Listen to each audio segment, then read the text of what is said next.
Okay, let's play some damn chess. But first, let's look at this adorable girl. Spit. She's got spit Beth with spit Beth. With the spit girl.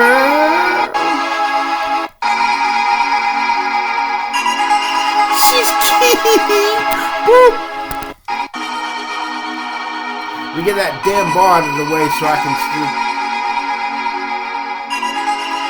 She's cute. Boop. I touched her head. She's cute. She's cute.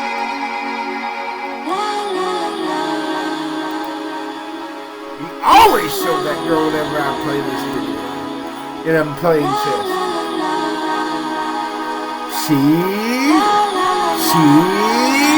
cute.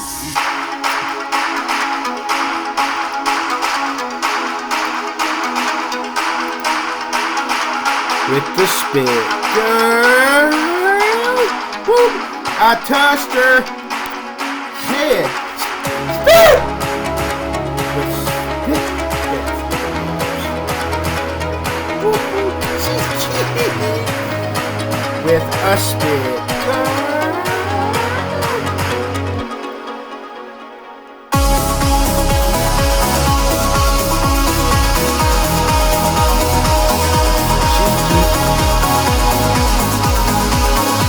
With the spit girl.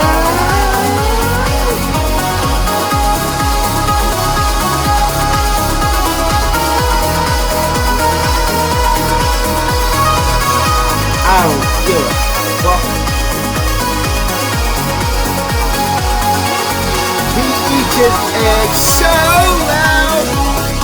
He eats his eggs so loud.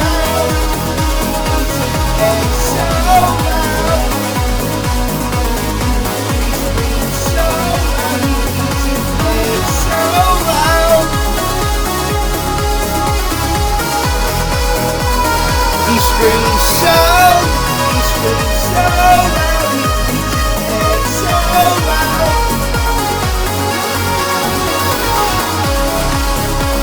He eats his eggs so loud. Slut! Suck my slut.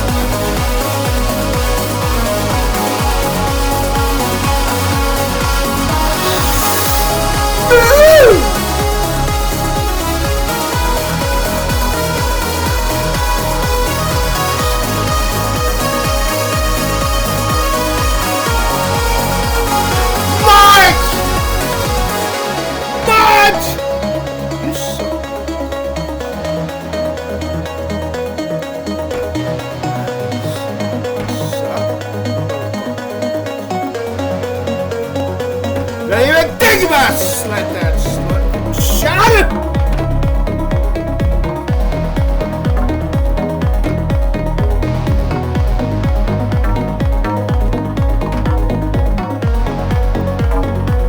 Ah, slut!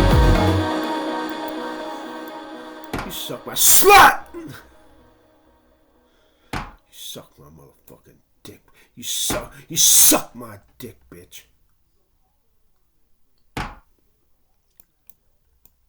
I just unpersoned the fuck out of you. I just unpersoned the goddamn fuck out of you. Suck my motherfucking dick, bitch. You suck my dick, bitch. Suck my dick. Suck my slut. March! God damn it.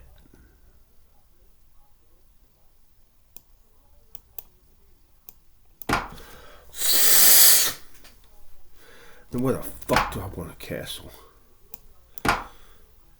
God damn it. God damn it. Whew, he could have dicked up that damn poem. And I'd have had a dick up my butt.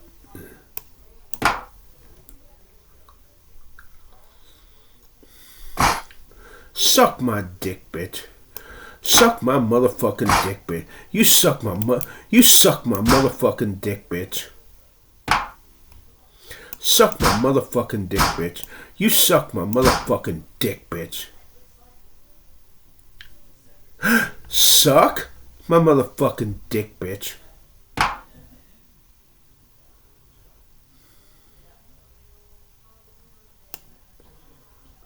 God damn it.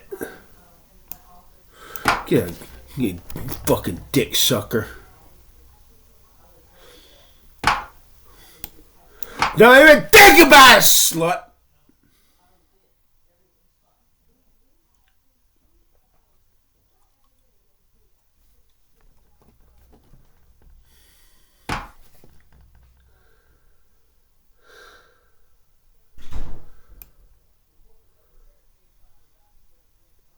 Stupid!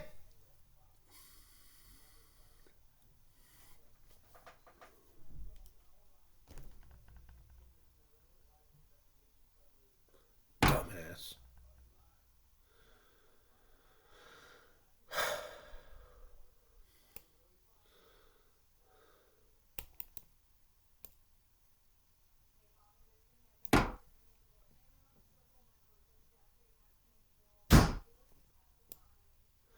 That whore, that whore, that whore, that whore. At least I got rid of that whore, that whore, that whore, that whore. Suck my dick, but you suck my... Stupid!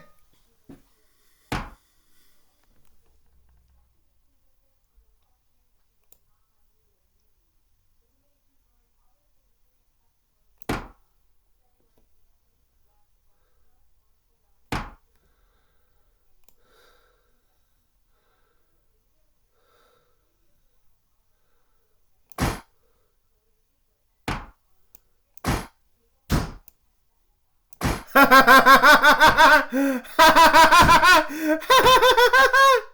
it. Ah, slut.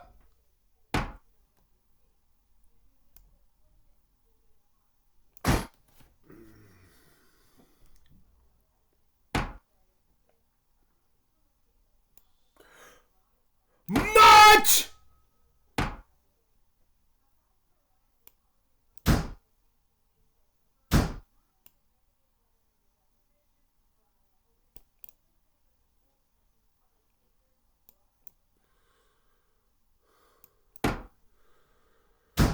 God damn it.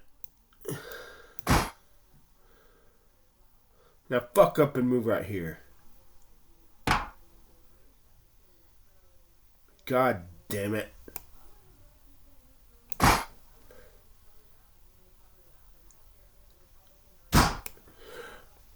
What?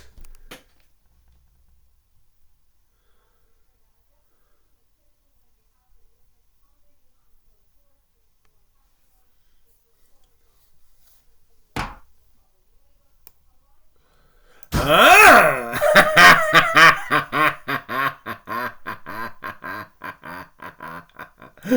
Dumbass.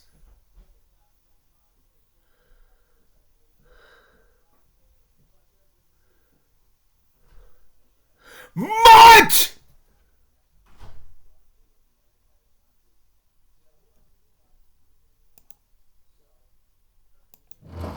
I fucked his home.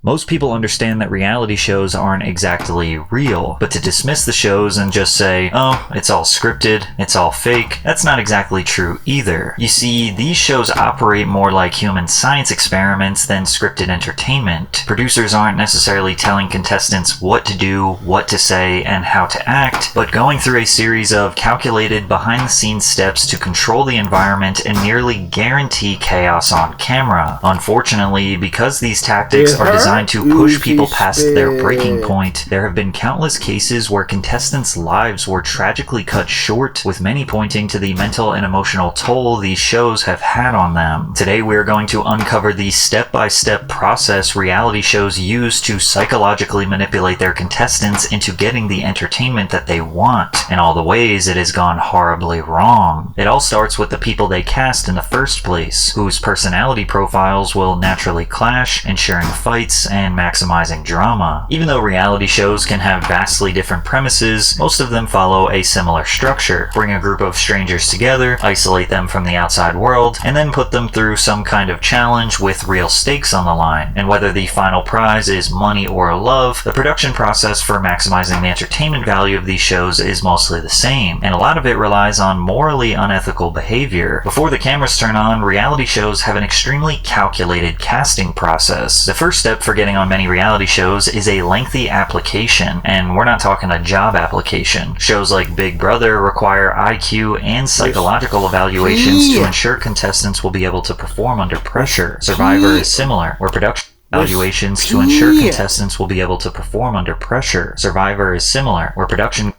a job application. Shows like Big Brother require IQ and psychological evaluations to ensure contestants will be able to perform under pressure. Survivor is similar, where production goes through 25,000 initial applicants, complete with background and psychological screenings before they're even considered for a callback. One of the reasons why this process takes so long is because producers aren't just looking for good contestants, they're looking for specific characters. Every person on the show has to fit a very specific role. You might have the hero, the villain, the underdog, the heartbreaker, the loudmouth, the wild card. It's like casting for a movie, except the script hasn't been written yet, and usually the most successful shows are when everyone plays their role. With Pete.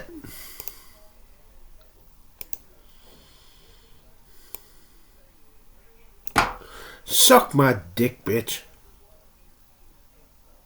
Suck my motherfucking dick. You suck my dick, bitch. Suck my dick, bitch. Suck my dick, bitch. Suck my motherfucking dick, bitch. Suck my dick, bitch. Suck my motherfucking dick, bitch.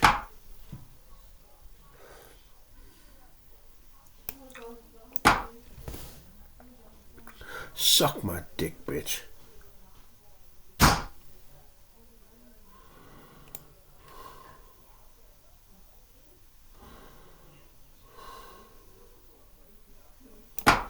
Suck my dick, bitch. Suck my motherfucking dick, bitch. Suck my dick, bitch. Suck my dick, bitch. You suck my motherfucking dick, bitch. You suck my dick. Suck my dick, bitch. Suck my dick, bitch.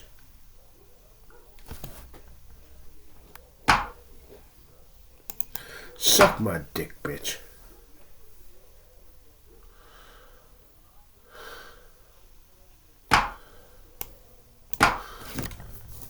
We spit, spit, spit.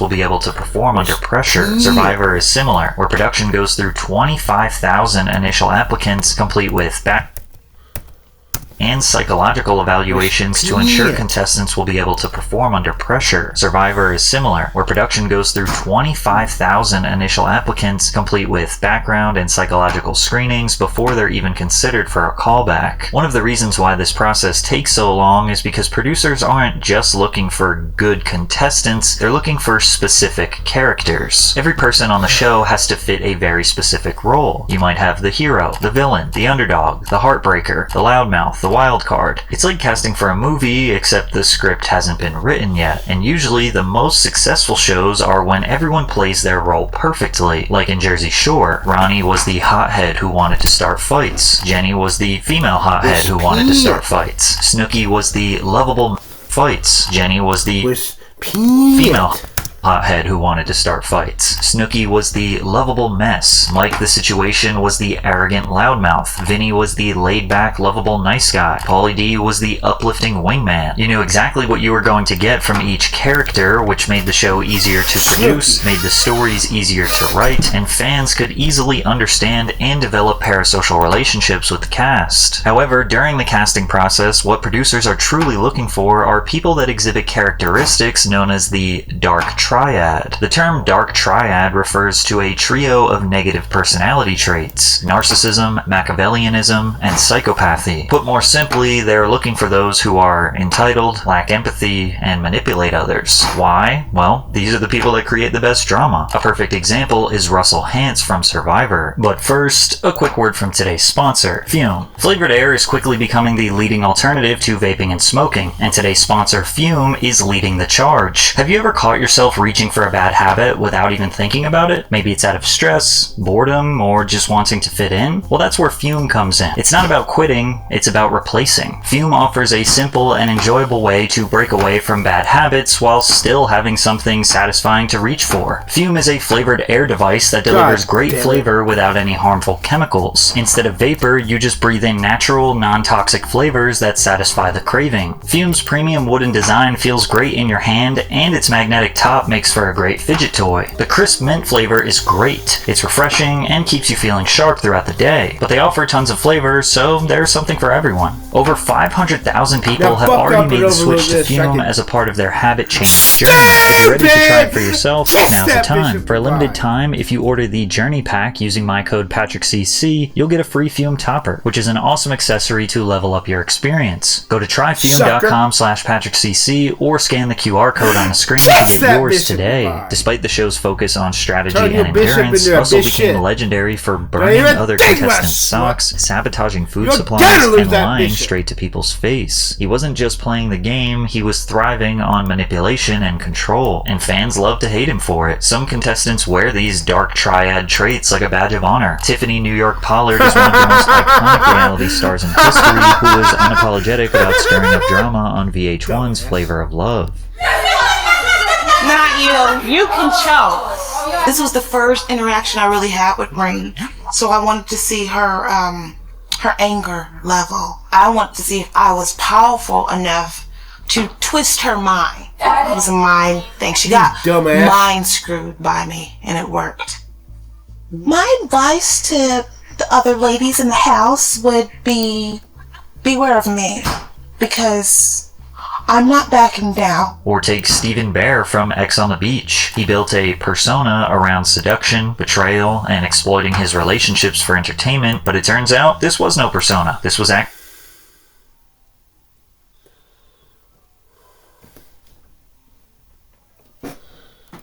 who he was in real life. God damn it.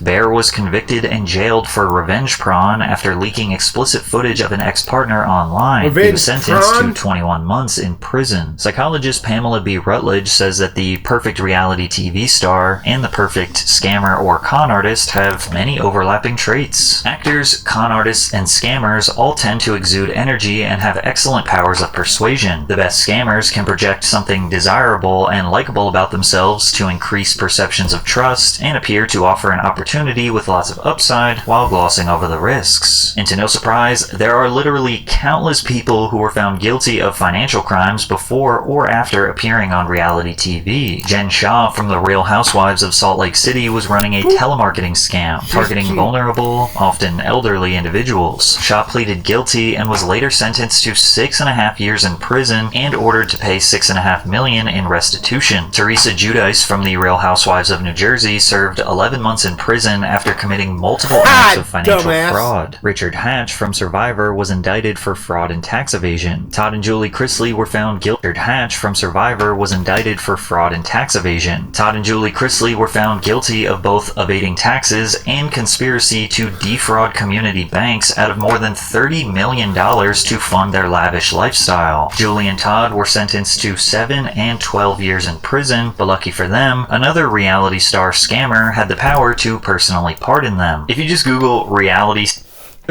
stars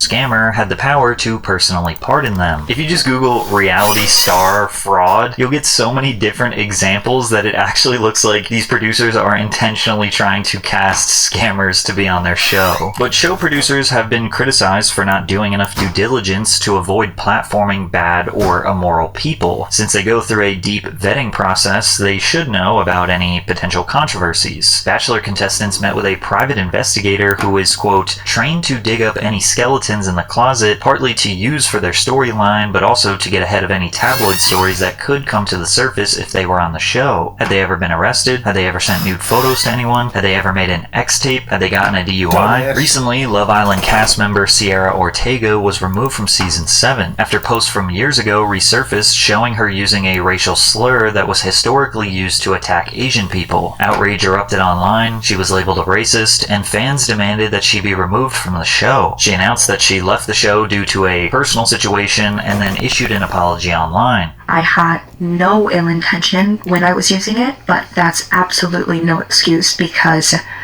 intent doesn't excuse ignorance. It just doesn't. Sierra also noted in her apology that angry fans called ICE on her family, and she posted a slew of extremely hateful messages and threats she was receiving. To give you an idea of the magnitude of Love Island and this controversy, Sierra's apology video has over 20 million views. Now, some people were confused why this was being treated as a new news story, considering she had publicly addressed and apologized for the use of this slur before she was ever on Love Island, and that raised some conspiracies. Some suggest that producers knew about this controversy before the masses did and actively ignored it. Because if you think about it, Love Island only benefits from Sierra's backlash, as her name is directly tied to the Netflix series. I think it's safe to assume that when it comes to a reality TV show, all publicity is good publicity, right? When Love is Blind faced similar backlash for allegedly platforming bad people, creator Chris Colin defended their vetting process. We have background checks and psychological evaluations. Everyone in the world has a story, and we aren't the police. These shows don't take accountability for the actions of their contestants because, well, realistically, they aren't to blame, but also because they aren't exactly looking for the most morally righteous individuals in the first place. Producers want a perfect mix of unpredictable, toxic, and genuine personalities, which when thrown in a room together for long enough are guaranteed to cause chaos and produce dramatic television. Then again, producers' psychological manipulation tactics can even have genuine people behave differently than they normally would. Sarah Hartshorn, who was cast on America's Next Top Model in 2007, described normally would. Sarah Hartshorn with spit smell.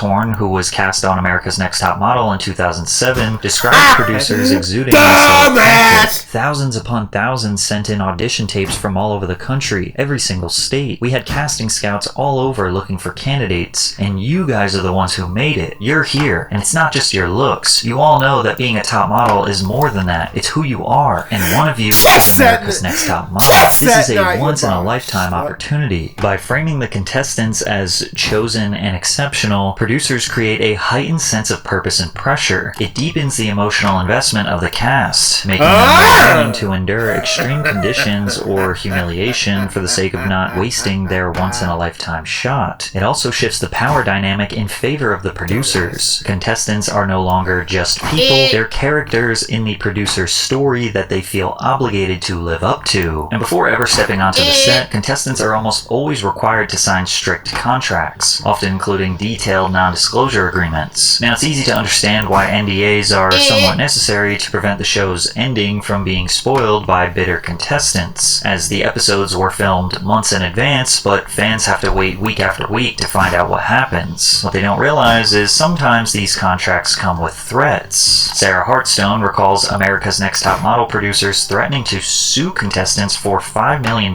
if they leaked any information about the show. The contestants were shook. They thought, we don't have $5 million. million? The producers replied, "We know you don't. We know all about all of your financial information. None of you have $5 million. None of your families have $5 million either." But the NDAs can go even further. They can prohibit contestants from publicly discussing production conditions, mental health struggles during filming, and any manipulative tactics producers use behind the scenes. Take this viral Reddit post from a former reality show contestant, for example. "The producers made me go through hell for 4 months. I lost my house, my car, my business, my boyfriend. I was very naive and they exploited me to the point of a mental breakdown. They used contracts to hold me hostage in a sense, gaslit me every day. I can't even bring myself to discuss what they did as it's so upsetting to think of, as they used me and I feel so stupid. I'm now living with my parents at 40, too afraid to date or work again, and have overwhelming shame." Now sure, this could just be a random person on the internet making this whole thing up, but this anonymous recount sounds exactly like the countless personal stories I will share throughout this video. So now that producers have acquired a perfect cast of clashing personalities, instilled all of them with a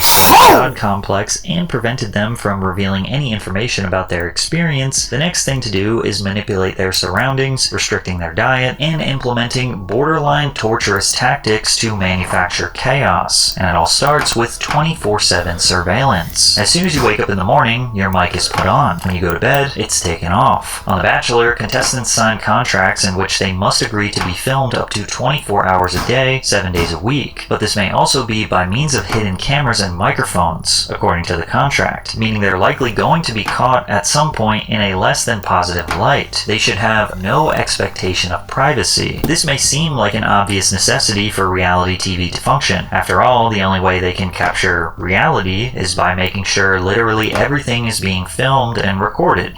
Right? Sometimes you see a contestant rip off their microphone and storm off to essentially protest being recorded, but the cameras just follow them anyways, and the audience is excited for more drama. It's a harsh reminder that they literally can never escape. On The Bachelor, constant filming is actually sold as a good part of the experience. Contestants open up about things like anxiety, grief, or past trauma, all while the cameras are rolling 24/7, turning their real pain into a part of the show. The audience is made to believe that all this surveillance is necessary to show someone's journey, because towards the end of the show, there is literally a highlight reel of all of their pain being broadcast to millions of people. And the craziest part is, the contestants have no control of how that pain is edited, manufactured, and presented to the world. Surveillance is done by the producers to maintain complete control over their participants, and this anonymous Love Island contestant described the extreme lengths producers would go to. "When you're there, you don't realise how much you are controlled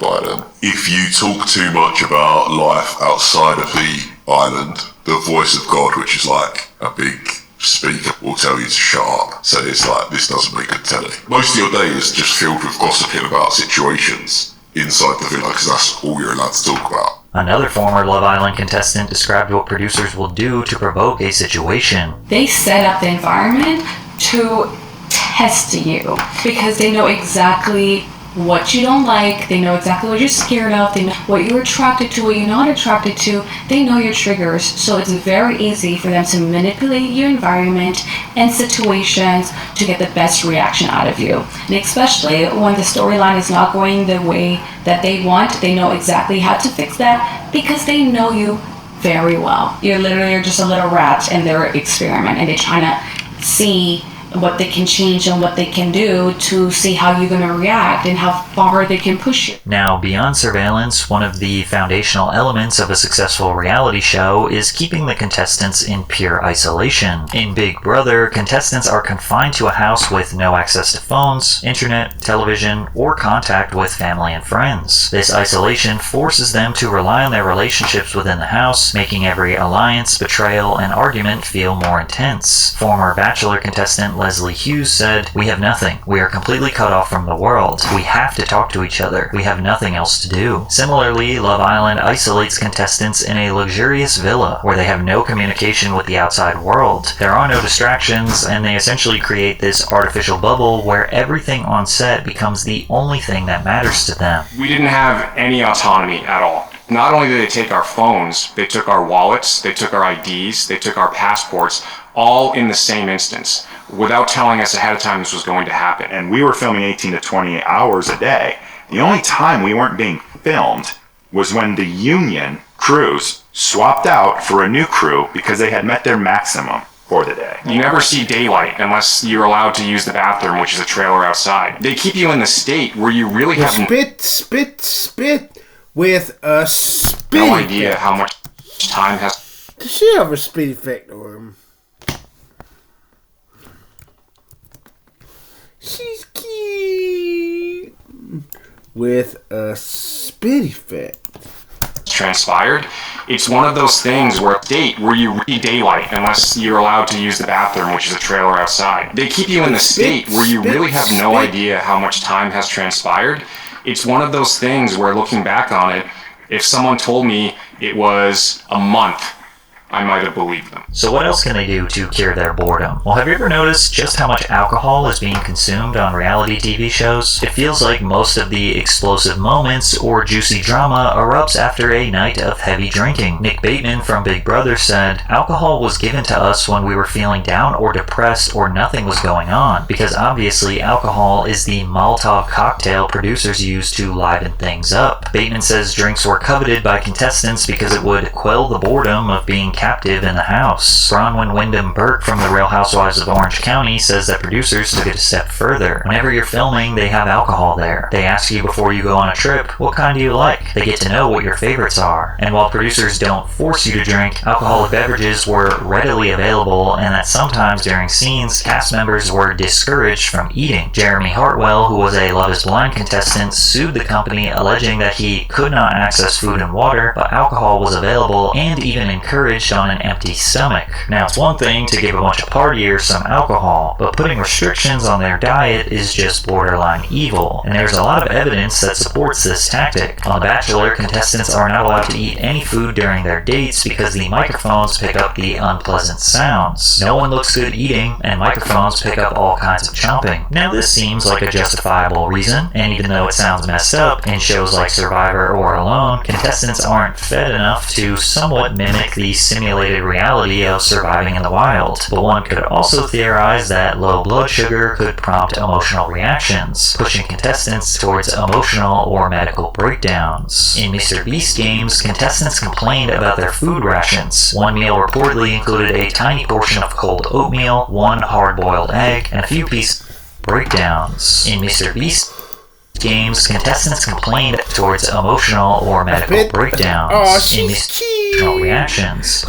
But one could also theorize that mimic the simulated reality of surviving in the wild. But one could also theorize that low blood sugar could prompt emotional reactions, pushing contestants towards emotional or medical breakdowns. In Mr. Beast games, contestants complained about their food rations. One meal reportedly included a tiny portion of cold oatmeal, one hard-boiled egg, and a few pieces of raw vegetables. They also described going long stretches without being fed by the production. There were times when the production staff gave out small feastable chocolate bars and filmed some people eating and praising the candy. Contestants with food allergies and dietary restrictions eating and praising the candy. Contestants with food allergies and dietary restrictions struggled more than others before the competition detailing their dietary needs. An FAQ document was provided to contestants in advance of the event and said that all dietary and food restrictions would be taken into consideration. However, several contestants claimed to be served food they were allergic to and that alternatives hadn't been provided. "We were treated horribly," the contestants said. "They took on this challenge of 2,000 competitors. They should have known they needed an enormous crew to handle this correctly. So now the producers have trapped and isolated borderline toxic people who are malnourished and pumped with alcohol. At the very least, a good night's sleep would be their last chance to recalibrate." Well, they don't get that either, because sleep deprivation is one of the most messed up but crucial parts of the reality show entertainment formula. Within a light, there's no clocks. What they was doing was like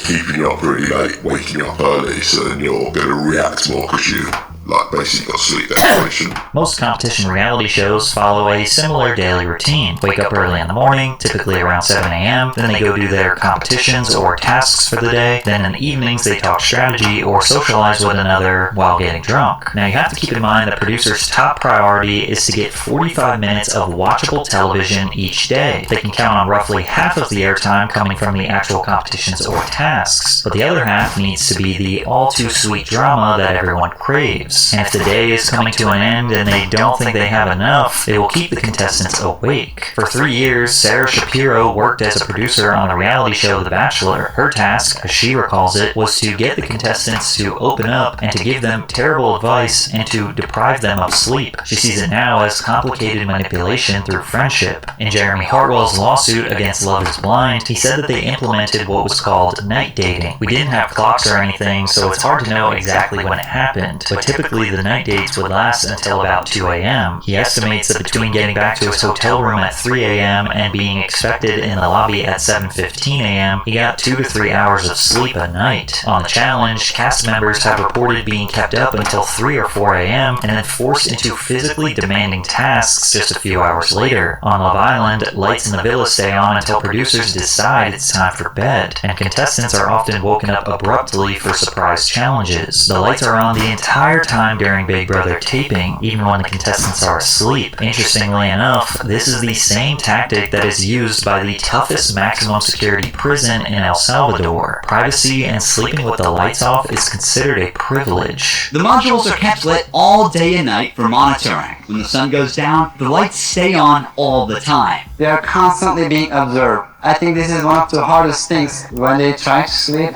they use their towels and cover their eyes to block the light. And if all this manipulation, control, pushing contestants to their breaking point still isn't enough to make a good show, producers have one final weapon. They'll rewrite reality itself through a process known as frankenbiting. Frankenbiting is the editing technique reality TV producers use to reshape a contestant's words and actions into whatever storyline they want, even if it's not what actually happened. Editors take small clips of dialogue, sometimes even single words or reactions, and stitch them together to create entirely new sentences or emotional responses that never happened in real life. Now, a lot of the time, this seems to be completely innocuous. Like this clip from The Bachelor. The girl who says, "shut up," is spliced into the edit to make it look like she interrupted Corinne. I know that I may not be everyone's favorite person. Shut up.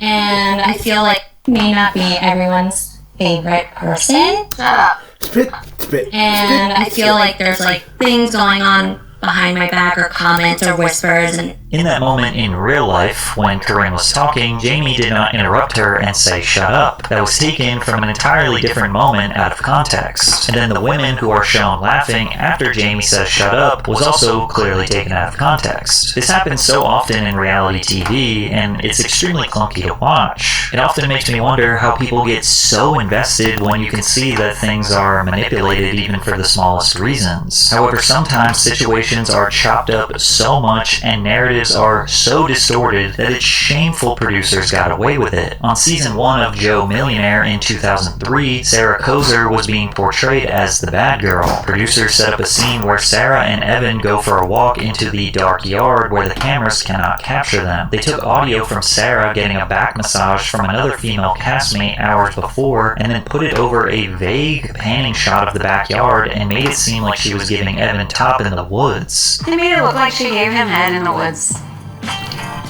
Evan top in the woods. They made it look like she gave him head in the woods.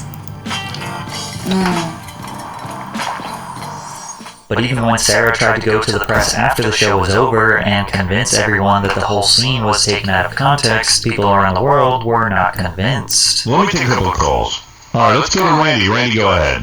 Hey, Howard, how are you? Yeah. Sarah, let me tell you something. You're making up this whole story about you were set up. You were in love with that guy. You were all over. You went into the woods. We all heard the slurpy noise. Right, you know what? I hate to break it to you. I just want you to entertain the possibility that perchance not everything you see on television is exactly You didn't correct. get moral? Let me tell you something, hello? As soon as he didn't pick you and you heard he didn't have the money, you were devastated. You're nothing but a gold-digging white trash loser. Although Sarah Kozer handled this scrutiny from the public with grace, others fell victim to the immense backlash. One of the darkest consequences of reality show editing is how quickly contestants become targets for obsessive, toxic fandoms, which has mostly been aimed towards people who have been labeled as villains on the show. And to some degree, you can't blame the fans. After all, they can only judge a contestant based on what they've seen on the show. But as we know, these shows are barely a reflection of who that person actually is. What makes it worse is these mass harassment campaigns often come from fans who believe they're acting on some kind of moral high ground. They'll flood a contestant's social media with hate, send death threats, and in some cases, dig up private information like addresses or family details. Olivia Atwood from Love Island UK opened up about receiving over 3,000 messages a day after her season aired, many of them telling her she didn't deserve to live. Another is Big Brother's Erin Grease, who spoke about how viewers campaigned for her to lose her job after producers portrayed her as a manipulator through selective editing. But sometimes the harassment doesn't end with hateful comments. For some contestants, the public mauling and emotional toll have pushed them beyond their breaking point. A stat that absolutely blew my mind was that at least 40 people have died on their own volition after their appearances on reality TV. Hana Kimura, a female professional wrestler who was among the cast of the popular Japanese reality series Terrace House, died at age 22. She posted a goodbye message on social media after receiving a storm of hate online. Love Island had 2 contestants in back-to-back seasons suffer the same fate. Sophie Graydon, age 32 in 2018, and Mike Thelastis, age 26 in 2019. The Bachelor had 2 women from the same exact season pass, Alexa McAllister and Gia Almond. What if I told you that the very first person who was ever voted off a reality show in history also suffered the same fate? Would that not be a slight indication of a broken system? In June 1997, Sinisa Savija became the first person in the world to ever be voted off a reality TV competition. The show was called Expedition Robinson. 4 weeks after he was voted off, he walked in front of a train. 9 weeks after that, the first episode of Expedition Robinson aired anyway. Before I started researching this video, I knew reality shows were pretty messed up, but I had no idea just how many tragic losses have been suffered from former contestants and the countless other attempts that have been made. And of course, this fate is never the result of just one thing. It's an incredibly complex and deep decision influenced by countless factors. But when reality shows follow the same formula again and again, calculated casting, 24/7 surveillance, isolating contestants, restricting their diet, flooding them with alcohol, depriving them of sleep, turning them essentially into controlled robots, and then putting all of their worst moments on display to millions of people, it's easy to see the inherent evil reality TV needs to have to create the entertainment. And with so many lives lost, it starts to make you wonder if this obviously broken system will ever change.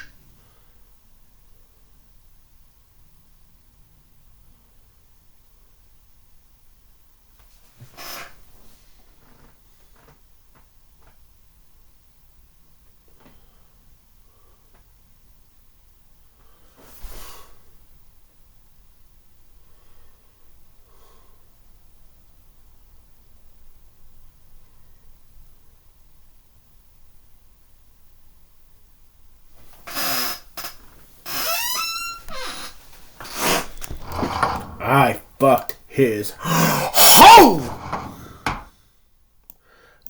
Fucking dumbass. From China!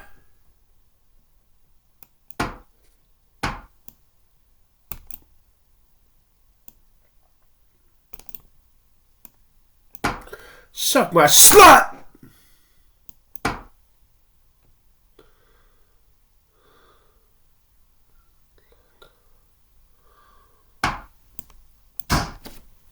Dumbass. Stupid!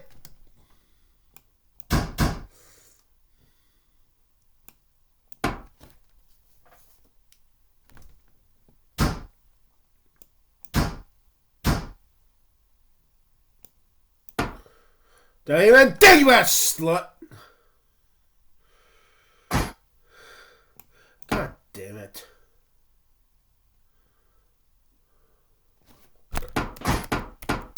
Oh, he just dicked up a poem. Move, you whore!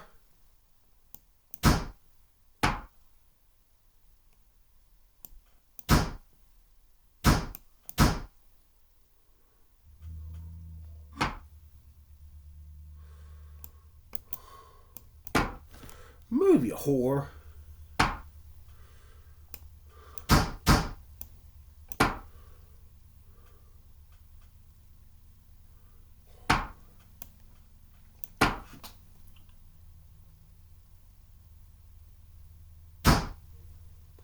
God damn it.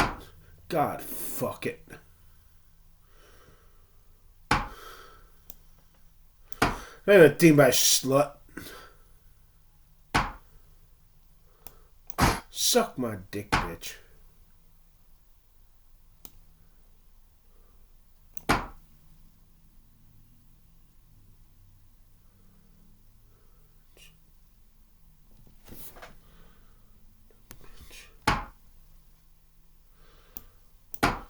Suck my motherfucking dick, bitch.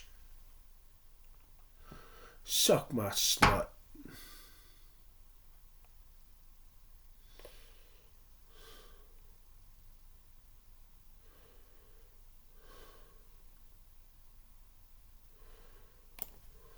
Suck my dick. Oh my God. Oh, I almost fucked up.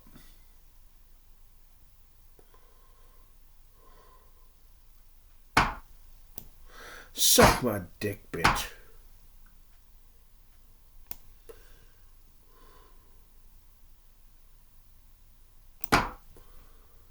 Suck my fucking dick. March! Time to dick up some poems.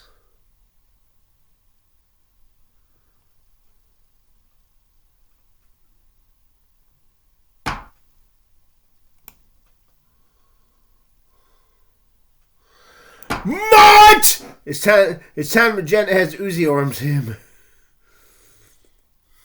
Janet has Uzi arms.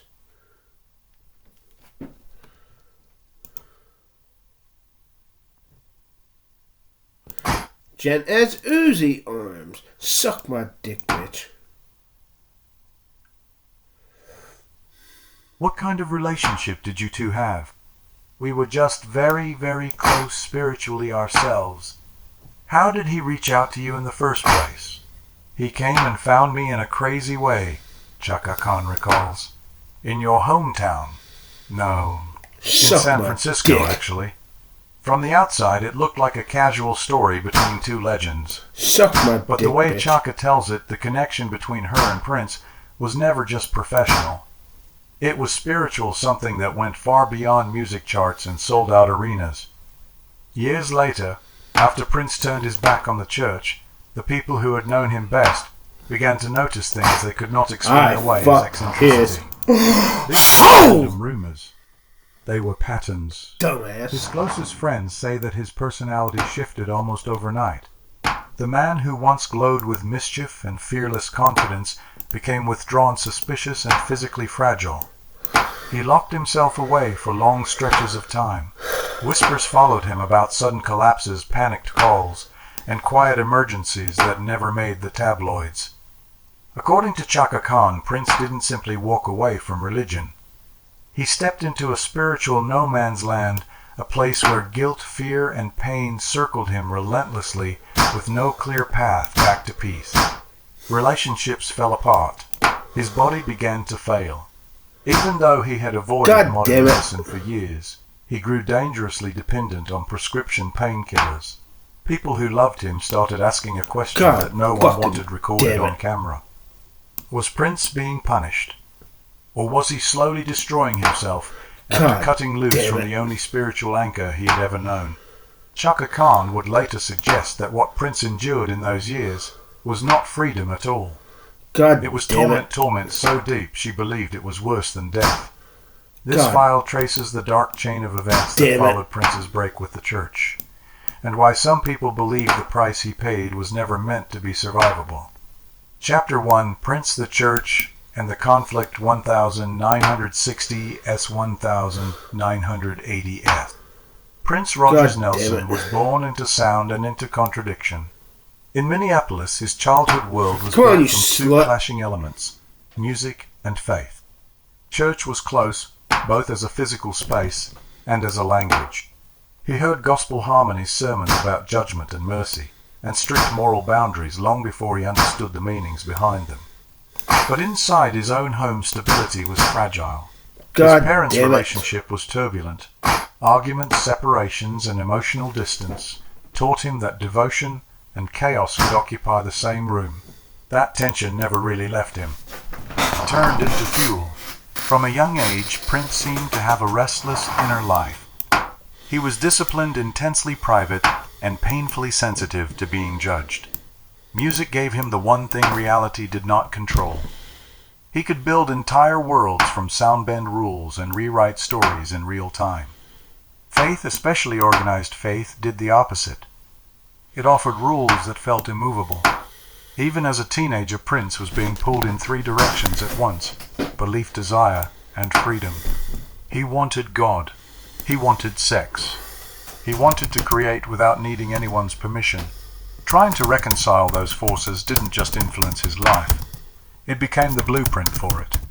When he broke into the mainstream in the late 1970s and then detonated across the world in the 1980s, that private struggle turned into a public spectacle. Albums like Dirty Mind 1999 and Purple Rain didn't just hint at sexuality. They centered it. Prince sang openly about lust, pleasure, and temptation with a bluntness that made conservative America flinch. On stage, he blurred gender lines, shredded modesty, and refused to apologize. For countless fans, especially young black listeners, it felt like liberation. Black man owning his body, his desire, and his weirdness without begging for approval. But for others, particularly inside conservative churches, it felt like an assault. By the mid-1980s, Prince wasn't just a pop star. He had turned into a symbol, and symbols invite judgment. Pastors preached entire sermons with his lyrics as Exhibit A.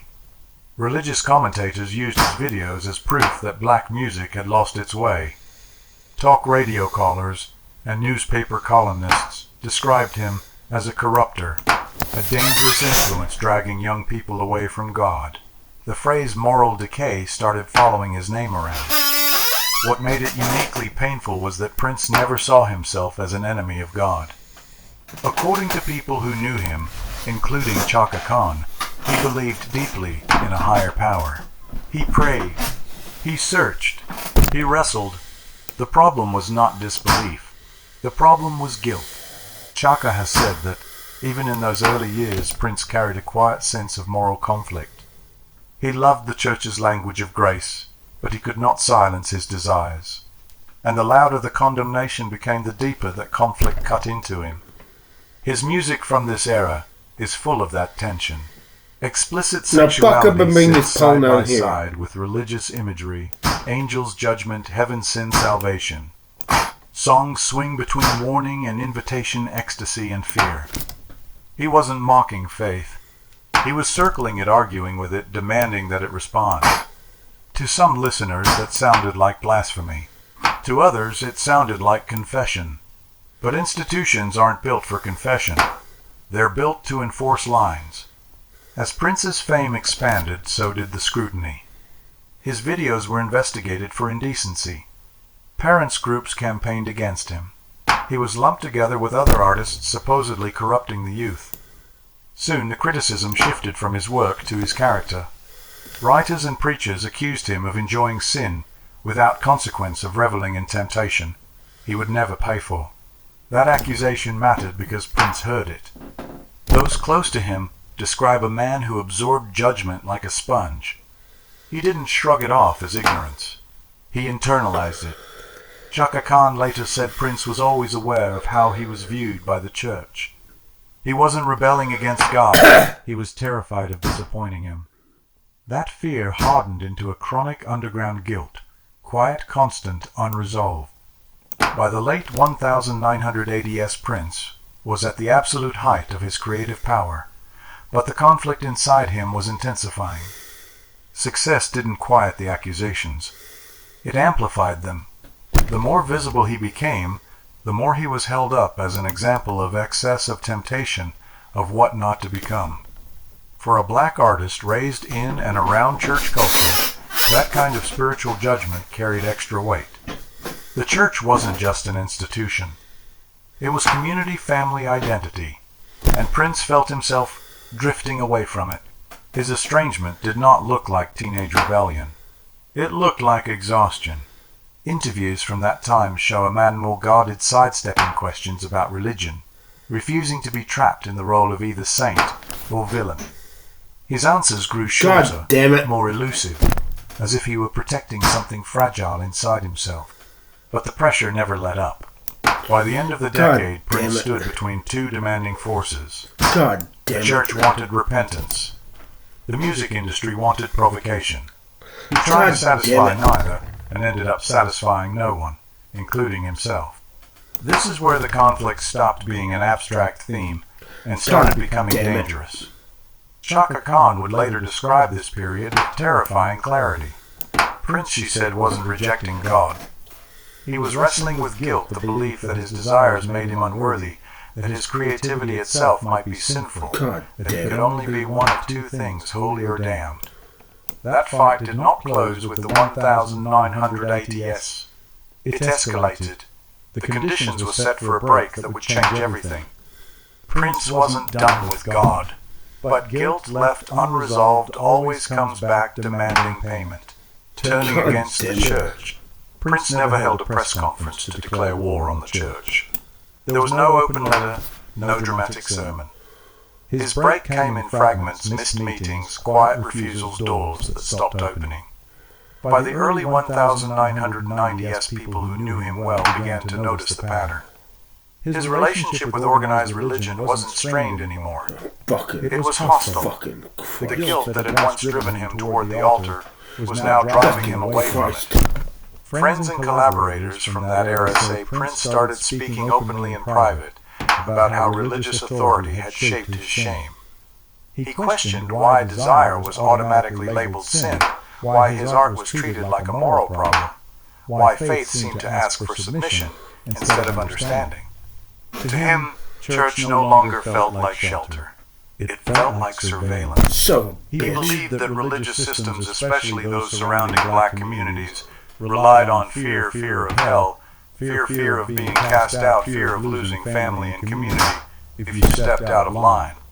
And he saw that fear following him everywhere, in interviews and reviews and fan conversations, where strangers felt entitled to evaluate his soul. For the first time, he refused to participate. He began openly rejecting any form of moral oversight. He wouldn't sanitize lyrics or imagery to appease religious critics.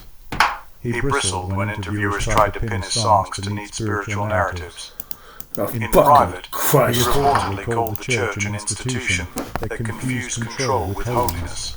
That choice didn't bring him peace. It made him a target. Religious fans who once defended him as complicated but still faithful started to pull away. Some labeled him arrogant. Others insisted he had turned his back on God completely. The same communities that once claimed him now used him as a cautionary tale. The tone shifted from concern to condemnation. Prince noticed every inch of that change. Friendships cooled. People he'd known for years approached him with a new stiffness, as if waiting for him to repent. Invitations dropped off. Calls went unanswered on both sides. Inside his own mind, something hardened. Those around him say he began keeping mental lists, who could be trusted, who could not. It wasn't delusion. It was disappointment. He felt watched, not loved. Professionally, his need for control spread across everything. Collaboration stalled or dissolved without explanation. Studio sessions grew more closed off. People who once wandered in and out of Paisley Park found themselves shut out. Where he used to feed off creative exchange, he now preferred total command. Friends described him as withdrawn and guarded yet restless. He wasn't trying to balance faith and desire anymore. He was trying to outrun the shame that faith had embedded into him. But running from something and resolving it are not the same. As he stepped away from the church, the freedom he imagined never arrived. Instead, he found himself alone with unanswered questions about morality, forgiveness, and whether he had crossed some invisible boundary he could never return from. The church had at least offered a framework, however painful. Without it, there were no rules, but there was also no absolution. Those close to him say he began seeing judgment even when none was spoken. He analyzed motives. He reread conversations. He braced for criticism, that sometimes never came. Defensiveness became a reflex. People he once confided in were held at arm's length. In trying to escape the cage of religious judgment, Prince had built another cage, this one made of mistrust. At the same time, personal strain intensified. Romantic relationships became more volatile. Commitment felt like a trap. Vulnerability felt like a risk he could not afford. According to those who watched him up close, he longed for unconditional acceptance, but had been trained to expect the opposite. By the mid-1990s industry, insiders began whispering about a change that went beyond fashion or sound. Something in Prince's energy was different. He was still brilliant, but more rigid, less playful, slower to laugh. In those conversations, the word curse started appearing not as superstition, but as shorthand. People didn't mean literal demons. They meant consequences. They saw a man who had severed a painful spiritual bond without finding anything to replace it. Chaka Khan would later frame it. Simply, this was the moment Prince stopped fighting the church and started fighting himself. He shut down religious questions in interviews. Faith became a subject he would not touch. When pressed, he deflected. The topic wasn't healed. It was sealed. Underneath the tension between refusal and regret simmered on. Prince had broken free from external religious control, but he had lost the only structure that once gave his guilt somewhere to go. With nothing left to absorb it, that guilt turned inward. What followed failed relationships, mounting pain dependence on pills, and a death that shocked the world didn't feel like a lightning strike. It felt like a slow, relentless collection of unpaid spiritual debts. The curse begins scandals and private collapse, late 1990, S 2007. By the late 1990s, the shift around Prince was no longer just spiritual. It could be felt in the room before he even spoke. People who worked with him during this period said the atmosphere changed. There was less laughter, more rules. Longer silences. The man who once thrived on intimacy jokes and spontaneous jam sessions started moving through his own home like someone guarding a sensitive perimeter. The first cracks showed up in his private life. His marriage began to strain under pressures that never fully showed up in public. Friends recalled arguments about boundaries, control, and trust arguments that ended without resolution and left the air heavy. When the relationship finally collapsed, it did so quietly. There were no screaming tabloid headlines, no messy public divorce spectacle. But those close to Prince said the fallout was devastating. He pulled back even further as if his failed bond proved his fear that being fully known meant being judged or abandoned. Around the same time, whispers started about secret relationships. These weren't splashy affairs designed for gossip sites. They were whispered in studio corners and back offices, brief connections, intense attachments, then abrupt disappearances. Stupid! Unfold described a man searching for comfort while afraid of exposure. He wanted closeness without scrutiny, love without having to hand over his vulnerabilities. That combination simply doesn't exist. As relationships fell apart, his need for control deepened. According to several insiders, Prince tightened everything access to him, access to Paisley Park, even the language people were allowed to use around him. Guests described the compound as highly controlled spontaneity. Gone doors kept closed cameras, restricted conversations watched. Some collaborators stopped coming by. Others were quietly phased out. It didn't look like a power trip. It looked like fear disguised as order. Then came the event that shattered any fragile balance that remained. In October 1996, Prince and his wife lost their newborn son to a rare genetic condition. Publicly, the world barely heard about it. Privately, it was a detonation. Friends said that the grief altered him in a way nothing else had. He didn't process it out loud. He imploded. According to people who spoke with him, Prince began circling one idea over and over: payment. He wondered if this loss was punishment. If his earlier choices, his explicit music, his resistance to religious authority, his break from the church, were now being repaid in the cruelest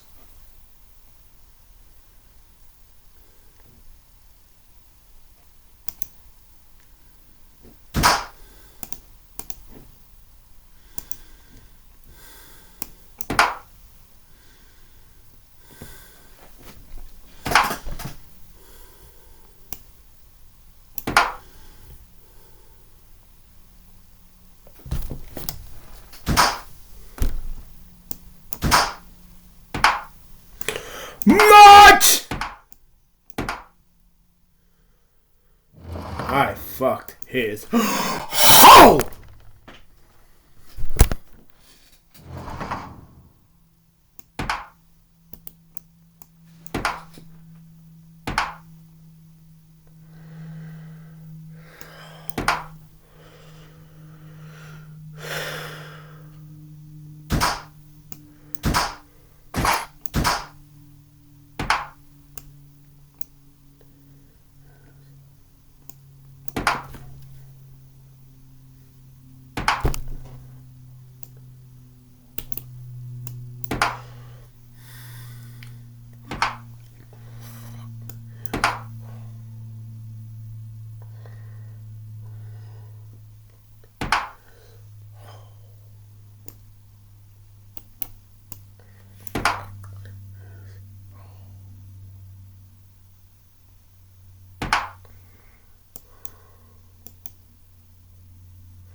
Damn.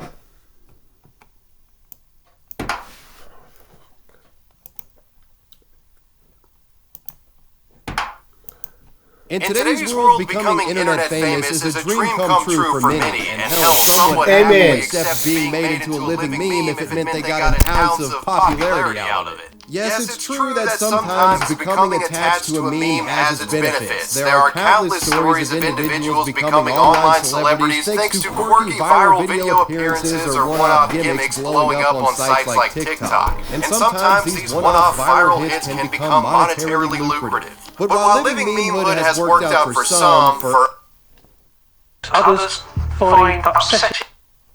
In today's world, becoming internet Guys Stand By Keeps have been taking the stuff for years now, it works. And if you're a guy that's having some anxiety about hair loss, there's no better time than now to start. Hair loss stops with Keeps. To get 50% off your first order, go to keeps.com/wavy or click the link in the description. That's keeps.com/wavy.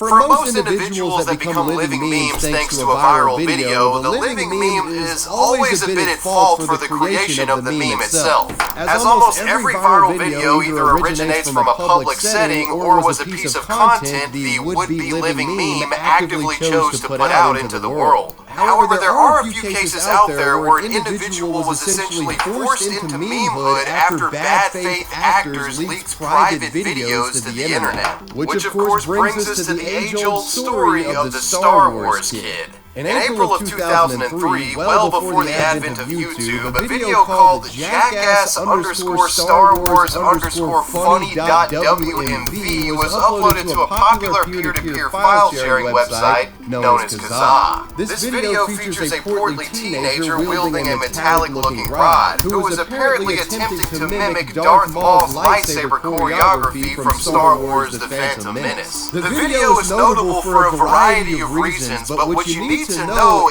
video features a portly teenager wielding a metallic-looking rod, who was apparently attempting to mimic Darth Maul's lightsaber choreography from Star Wars The Phantom Menace. The video is notable for a variety of reasons, but what you need to know is that this was intended to be a private recording, never to be shared or seen by anyone else.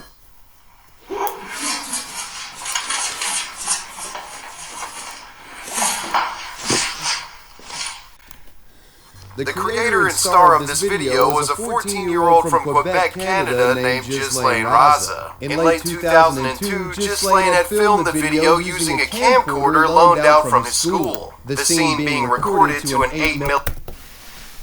The creator and star of this video was...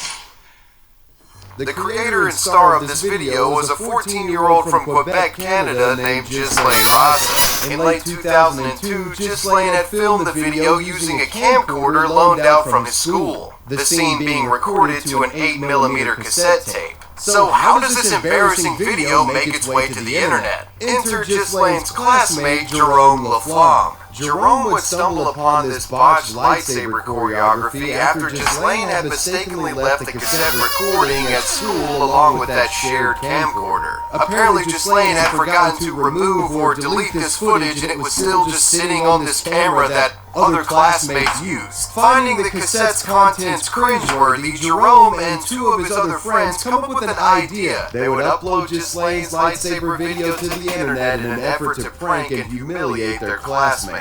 In regard to why he uploaded the video, Jerome has been quoted as saying, "I thought it'd be an interesting prank. I wanted Ghislaine to know what I knew of him, what I had seen.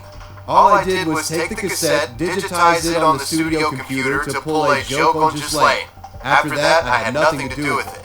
And with that said, no one could have ever predicted just how viral this video would become. Upon viewing this video, many believe the flailing teenager featured in it to be someone who actually thought they were performing impressive choreography.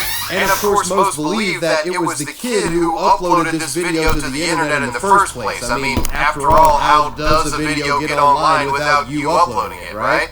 Under these assumptions, it becomes pretty reasonable to make fun of the guy, and hundreds of thousands would do exactly that. In a 2003 pre-YouTube internet, the video was shared to message boards, indie video sites, and through email. And Raza's video was one of the internet's first truly viral video memes, literally spreading by word of mouth, no algorithms involved. This thing was all natty.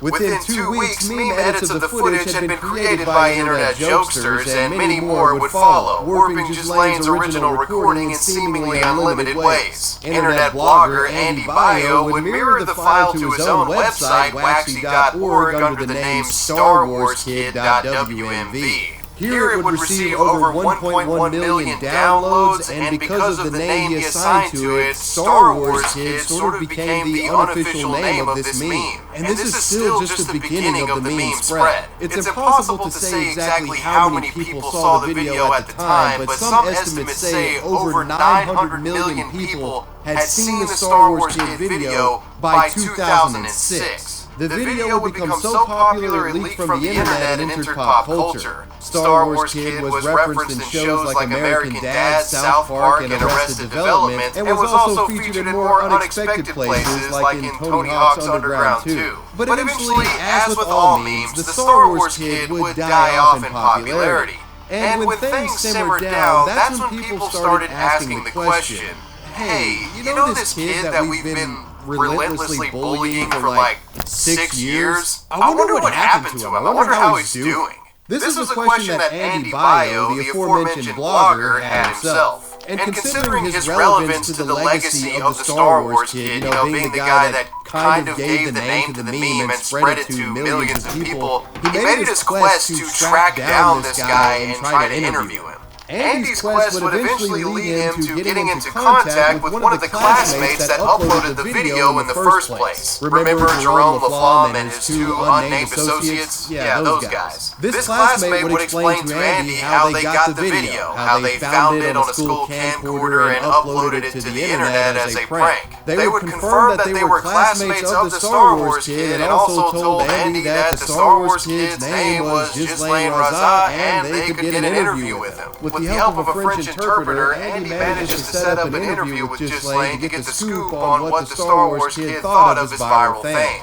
And surprisingly, in this interview, Ghislaine seems surprisingly chill about the whole affair, even saying that he kind of liked some of the remixes of his video. Though if you read between the lines of it, he does appear a little bit frustrated about certain elements. What's your opinion of these videos? From what I saw, they look very well made. It's surprising to see what people have done with the video that wasn't meant to be seen. It's interesting. Did you know that over 500,000 people have viewed your video? Yes, I know. When you made the video, did you think this many people would be viewing it? No, I really never anticipated that. How did the video end up on the web? Actually, it was a mistake. The cassette was left in the studio and someone put it on the internet. In this interview, Ghislaine also expressed the desire to get an iPod at some point in the near future, which then gave Andy Baio the idea to ask the internet's help in crowdfunding an iPod to give to the Star Wars kid himself. And about a month later, this effort proved successful, with over 400 people donating to the cause, raising the Star Wars kid $4,334. Fun fact, Andy Baio would later become the chief technical officer of Kickstarter. Anyhow, Ghislaine was soon sent the iPod crowdfunded by Andy along with a gift certificate for the remaining balance of the funds. Andy also left a touching note which read, "In return for the countless hours of entertainment you've given us and the hardships you've had to face, please accept this 30-gigabyte iPod for your trouble. A very large gift certificate to Future Shop with the remainder of the funds in the mail. Remember, the internet loves you. May the force be with you always." So this seemed like it could have potentially been a turning point in regard to public opinion of Ghislaine the Star Wars kid. You know, hey, he's kind of accepting the meme, let's send him an iPod, you know, this guy's pretty chill after all. But as Andy's note even mentioned, the guy went through a lot of shit. I mean, it's like, put yourself in the shoes of Ghislaine here for a second. It's like, hey kid, thanks for the years of content. I hope we didn't ruin your life or anything. Here's an iPod for your troubles. Take care, bud. It just kind of really doesn't seem like making amends for much of anything, if you ask me. In response to getting the iPod, Ghislaine would respond via email to Andy, explaining that while he appreciated the gesture of being gifted the iPod, he wished the video had remained private from the start. Clearly stating for the record that becoming a living meme had been an overall terrible experience for him. After all, the kid had lost friends over the video and was being bullied relentlessly at school. According to Ghislaine, classmates would climb on top of tables and mimic the moves he performed in the video in front of him. That just sounds fucking terrible, Jesus Christ. I would punch somebody in the face. Ghislaine would be so mentally damaged by this viral disaster that he would eventually drop out of high school and was sent to a children's psychiatric ward to continue his education and receive indefinite treatment. With this in mind, it was obvious that uploading the kid's private video to the internet was a clear injustice, and those responsible for the theft should likely be held accountable. In late July of 2003, in light of the depressing developments surrounding Star Wars kid's personal life, Ghislaine's parents filed a civil suit against the parents of the students who first leaked the private video to the internet, demanding over $250,000 in damages. This lawsuit would carry on for 3 years before eventually concluding out of court, with an unspecified amount of money changing hands between the families. Most on the internet had long moved on from Star Wars Kid at this point and didn't even realize these legal proceedings had happened, and fewer still knew about the hardships experienced by Ghislaine. Ghislaine would eventually leave the psychiatric facility and return to high school for his senior year. Upon graduation, the young man continued his education and received a law degree at McGill University in Montreal, and has reportedly garnered other accolades in his adult life. Despite his adolescence essentially being ruined by a viral video, Ghislaine managed to pick up the pieces and move on to better things. In May of 2013, just over 10 years after the original release of Star Wars Kid, Ghislaine would break his silence on the matter and give an interview for a Quebec magazine after seeing a trend of suicides online as a result of cyberbullying. Quote, "You'll survive, you'll get through it, and you're not alone. You are surrounded by stupid! It was likely the first case of a living meme getting cyberbullied over a viral video. That was the story of the Star Wars Kid.